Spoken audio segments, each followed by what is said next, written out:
Egg എന്ന് വെച്ചാൽ ഒരു മുട്ട.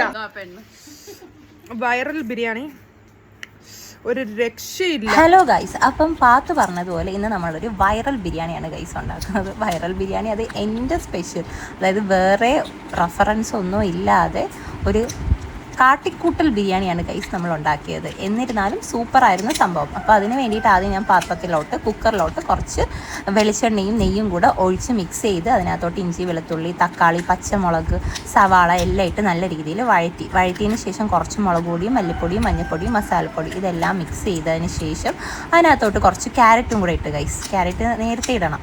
അങ്ങനെ ക്യാരറ്റും ഇട്ട് മിക്സ് ചെയ്തതിന് ശേഷം നമ്മുടെ അരിയും കൂടെ 1 ഗ്ലാസ് അരിക്ക് 2 ഗ്ലാസ് വെള്ളം എന്ന രീതിയിൽ അരിയും മിക്സ് ചെയ്ത് വെള്ളവും ഒഴിച്ച് 2 വിസിൽ കേൾപ്പിച്ചെടുക്കുമ്പോഴത്തേക്ക് നമ്മുടെ ബിരിയാണി ഇത് ഇങ്ങനെ ഇരിക്കും. നല്ല ബിരിയാണി ആയിരുന്നു ഗൈസ്. നല്ല ഈസി ആയിട്ട് നമുക്ക് ഉണ്ടാക്കാൻ പറ്റുന്ന ബിരിയാണി. അപ്പോൾ അതിൻ്റെ കൂടെ ആർക്കും മുട്ട പുഴുങ്ങിയത് വേണ്ടാത്തതുകൊണ്ട് ഞങ്ങൾ ചിക്കി എടുക്കാമെന്ന് കരുതി. അങ്ങനെ മുട്ട നമ്മൾ ചിക്കി എടുത്ത് പപ്പടവും അച്ചാറും കൂട്ടി കഴിച്ചു ഗൈസ്. ഒരു രക്ഷയില്ലായിരുന്നു, നല്ല ടേസ്റ്റ് ആയിരുന്നു ഗൈസ്. അതിൻ്റെ ഫീഡ്ബാക്ക്